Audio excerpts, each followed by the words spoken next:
Hello students.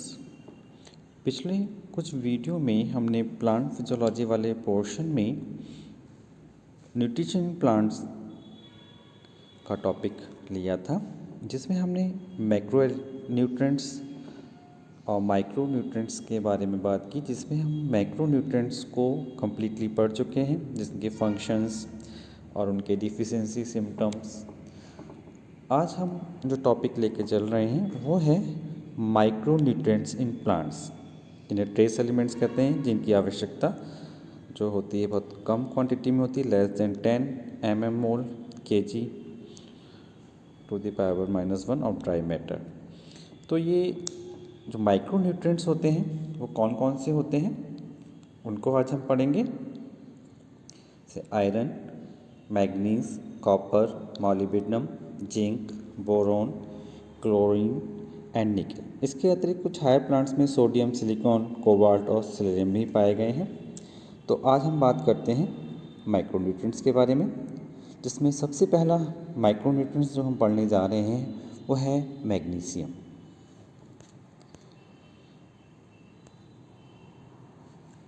Magnesium मिट्टी में अधिकांश कार्बोनेट, ओलिवाइन तथा डोलोमाइट के रूप में पाया जाता है। यह तत्व का जो लीचिंग होता है, जिसे हम निक्षालन बोलते हैं, बहुत इजीली हो जाता है एवं रेतीली भूमि में इसकी मात्रा कम होती है।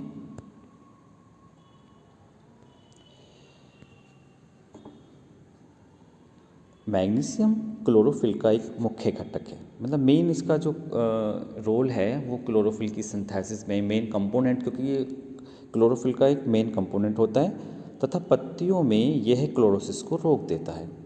क्लोरोफिल के प्रत्येक मॉलिक्यूल में मैग्नीशियम का एक परमाणु होता है। पत्ती में उपस्थित कुल मैग्नीशियम का लगभग 10% पार्ट जो होता है वो मैग्नीशियम क्लोरोफिल में होता है। मैग्नीशियम का जो 10% पार्ट है वो क्लोरोफिल में होता है। यह तत्व राइबोसोम की 2 सब यूनिट को बांधने का भी काम करता है। और मैग्नीशियम की जो अधिकता होती है, अगर इसका कंसंट्रेशन बढ़ जाए तो केवल दोनों सब यूनिट ही नहीं बल्कि राइबोसोम्स भी आपस में, 2 राइबोसोम्स ही आपस में जोड़ सकते हैं। इनका जो मेन काम होता है वो राइबोसोम की सब यूनिट को जोड़ना होता है। और इसका कंसंट्रेशन यदि बाई चांस बढ़ जाता है तो ये 2 राइबोसोम्स को भी आपस में जोड़ सकता है, जिन्हें हम डाइमर कहते हैं। यह तत्व अनेक एंजाइम का एक्टिवेटर होता है, जैसे कार्बोक्सिलेज है, इनोलेज है, फ्रक्टोकाइनेज है, ग्लूकोकाइनेज है, हेक्सोकाइनेज है। तो इन सब का ये एक्टिवेटर होता है। एंजाइम में मैग्नीशियम को फैक्टर्स के रूप में पाया जाता है। और एटीपी से फॉस्फेट का ट्रांसफ़र करने वाली अनेक क्रियाओं में यह एलिमेंट एंजाइम्स को सबस्ट्रेट से जोड़ने का भी कार्य करता है। तो इस प्रकार हम देखते हैं कि मैग्नीशियम का प्लांट में कितना इम्पॉर्टेंट रोल है। अब बात करते हैं इसकी डिफिशियंसी सिम्टम्स की। इनकी डिफिशियंसी यदि हो जाती है प्लांट में तो किस प्रकार की सिम्टम्स आएंगे। Veinal chlorosis, necrotic, purple spot on older leaf, पुरानी पत्तियों पर पर्पल स्पॉट दिखाई दे सकते हैं। लीफ का प्रीमेच्योर फॉल हो सकता है, वेनल क्लोरोसिस हो सकती है। तो अगर हम मैग्नीशियम की डिफिशियंसी की बात करें तो निम्न लक्षण दिखाई दे सकते हैं। पत्तियों में इंटरवेनल क्लोरोसिस उत्पन्न होने लगती है। यह लक्षण पहले मेच्योर लीव्स में, उसके बाद यंग लीव्स में पीयर होते हैं। और एंथोसायनिन बनने के कारण लाल, नारंगी, पीले अथवा बैंगनी रंग के धब्बे दिखाई देने लगते हैं। मैग्नीशियम की अधिक कमी के कारण नेक्रोटिक क्षेत्र विकसित होने लगते हैं। तो ये तो बात रही मैग्नीशियम की। अब हम बात करते हैं आयरन। यदि हम क्योंकि माइक्रो न्यूट्रिएंट्स लेके चल रहे हैं तो माइक्रो न्यूट्रिएंट्स में अगला जो न्यूट्रिएंट्स वो आयरन है। सामान्यतः मिट्टी में आयरन बहुत अधिक मात्रा में पाया जाता है, परंतु पौधे में इसकी जो मात्रा तो बहुत कम होती है। माइक्रो न्यूट्रिएंट्स है क्योंकि पौधों द्वारा इसका अवशोषण फेरिक के रूप में होता है, परंतु मेटाबॉलिक क्रियाओं में ये फेरस के रूप में भी क्रियाशील होता है। अधिक क्षारीय मिट्टी में यह तत्व अघुलनशील आयरन ऑक्साइड अथवा हाइड्रोक्साइड में परिवर्तित हो जाता है, जिससे पौधों को इसकी उपलब्धता कम हो जाती है। और जबकि इसके विपरीत क्या होता है, मिट्टी की एसिडिटी बढ़ने के कारण पौधों की इसकी उपलब्धता बढ़ भी जाती है। तो पौधे के लिए आयरन की उपयुक्तता मुख्यतः दो कारण से हो सकती है। एक तो ये कि यह अनेक ऑक्सीडेशन रिएक्शन में प्रयुक्त एंजाइम का कोएंजाइम होता है, एक्टिवेटर होता है, कोएक्टिवेटर होता है, तथा यह क्लोरोफिल की संरचना का मुख्य घटक तो नहीं है, फिर भी उसकी सिंथेसिस के लिए बहुत आवश्यक है। अनेक अध्ययनों में वैज्ञानिकों ने पौधे में उपस्थित आयरन व क्लोरोफिल की मात्रा में एक अच्छा कोरिलेशन ऑब्जर्व किया है। संभवतः यह तत्व क्लोरोफिल की सिंथेसिस में उत्प्रेरक के रूप में कार्य कर सकता है।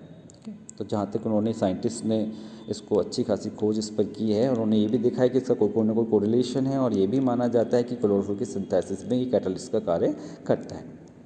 आयरन का रिस्पायरेशन के इलेक्ट्रॉन ट्रांसपोर्ट सिस्टम से में तो बहुत ज़्यादा इम्पोर्टेंस है, क्योंकि इसकी जो ऑक्सीडाइज तथा रिड्यूस फॉर्म में रह सकने की जो योग्यता है, कैपेबिलिटी है, वो इसी कारण है। कोशिका विभाजन में आयरन की आवश्यकता श्वसन के लिए आवश्यक मात्रा से भी अधिक होती है। पौधे में इस तत्व का संचालन तो नहीं होता, अतः इसकी न्यूनता के लक्षण पहले पत्तियों में दिखाई देते हैं। अगर हम डिफिशियंसी की बात करें तो डिफिशियंसी में क्या दिखाई देगा, पौधे में आयरन की कमी होने पर पौधे की जो यंग लीव्स हैं उसमें क्लोरोसिस होगी, और पोटेशियम तथा नाइट्रोजन की न्यूनता के विपरीत आयरन की न्यूनता से पौधे की लंबाई प्रभावित नहीं होती, और प्रोटीन सिंथेसिस इफेक्टेड होगा, रेस्पायरेशन की रेट भी धीमी हो जाएगी। तो ये तो रहा इसकी डिफिशियंसी की बात आयरन की। क्लोरोसिस हो सकती है, एक टिपिकल आयरन डिफिशियंसी का सिम्टम्स होता है। अगला मॉलिक्यूल जो हम लेके चल रहे हैं, मैग्नीज। मैग्नीज मिट्टी में अधिकांश मैग्नीज डाइऑक्साइड के रूप में पाया जाता है। पौधे इसका अवशोषण मैग्नस आयन के रूप में करते हैं, और क्षारीय मिट्टी में पौधों की इसकी उपलब्धता की कमी हो जाती है। पौधे के जिन पार्ट्स में फिजियोलॉजिकल एक्टिविटीज़ बहुत फास्ट होती हैं, उनमें इन एलिमेंट्स की जो कंसंट्रेशन है वो अधिक पाई गई है। यह एंजाइम नाइट्रोजन के उपापचयन तथा फोटोसिंथेसिस में उपयोगी अनेक एंजाइम्स, बहुत सारे एंजाइम्स हो सकते हैं, का एक्टिव फैक्टर होता है। क्लोरोप्लास्ट की संरचना में मैग्नीज की संभवतः महत्वपूर्ण भूमिका है। यह तत्व की न्यूनता की दशा में क्लोरोप्लास्ट में क्लोरोफिल पिगमेंट की मात्रा कम हो जाती है, जिस उसमें क्लोरोप्लास्ट मतलब जो क्लोरोप्लास्ट है उसमें वैक्यूल्स बनने लगती हैं, और अंततः क्लोरोप्लास्ट एकदम डिकम्पोज हो जाते हैं, विघटित हो जाते हैं। फोटोसिंथेसिस की जो लाइट रिएक्शन है उसमें मैग्नीज इलेक्ट्रॉन कैरियर के रूप में कार्य करता है, सब लोगों ने पढ़ा है। अतः मैग्नीज की डिफिशियंसी की कंडीशन में फोटोसिंथेसिस की रेट तो कम होगी ही, नॉर्मली कम होगी। मैग्नीज आयरन के अवशोषण व उपापचयन को भी प्रभावित करता है। यह फेरस आयन को घुलनशील फेरिक एसिड में परिवर्तित करता है। मैग्नीज की न्यूनता होने पर फेरस आयन का कंसंट्रेशन बढ़ने लगता है, जो पौधे के लिए टॉक्सिक होता है। इसके विपरीत मिट्टी में मैग्नीज की अधिक मात्रा होने पर प्लांट्स में फेरस आयन की कमी होने लगती है, अतः पौधे की सामान्य वृद्धि के लिए इसे उचित अनुपात में मैग्नीज व आयरन का उपलब्ध होना बहुत आवश्यक है। अब इसकी हम डिफिशियंसी की बात देखें स्लाइड में हम देख रहे हैं एक हेल्दी और मैग्नीशियम की टॉक्सिसिटी के कारण, ये डिफिशियंसी के कारण वाले सिम्टम्स बिल्कुल साफ दिखाई दे रहे हैं। पौधे की यंग लीफ अथवा इमेच्योर लीफ में क्लोरोसिस दिखाई देने लगती है। अधिक न्यूनता की कंडीशन में पत्तियों पर भूरे रंग के स्पॉट भी बनने लगते हैं। जड़ का विकास बहुत कम हो जाता है, और कभी कभी इसके कारण पौधे की मृत्यु भी हो जाती है। मैग्नीज की कमी होने पर कुछ स्पेसिफिक डिजीज सिम्टम्स भी उत्पन्न होते हैं, जैसे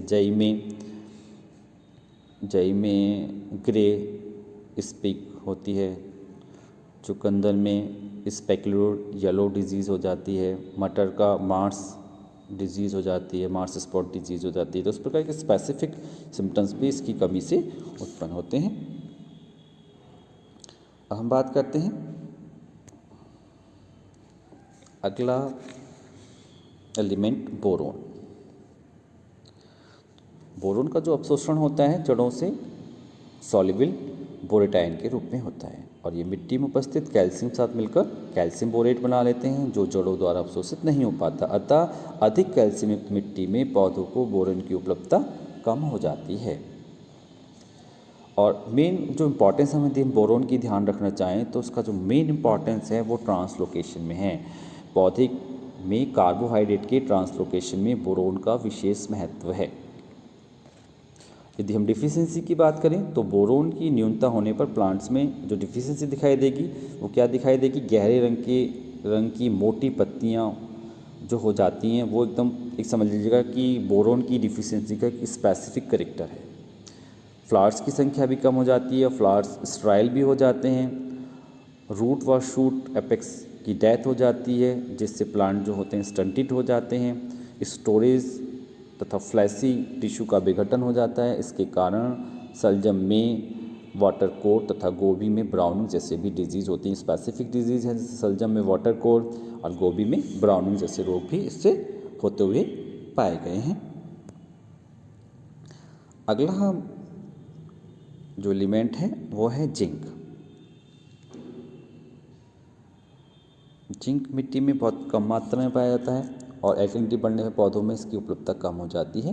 पौधे जिंक का अवशोषण बाइवैलेंट के रूप में करते हैं और ये अनेक एंजाइम्स का एक कंपोनेंट है।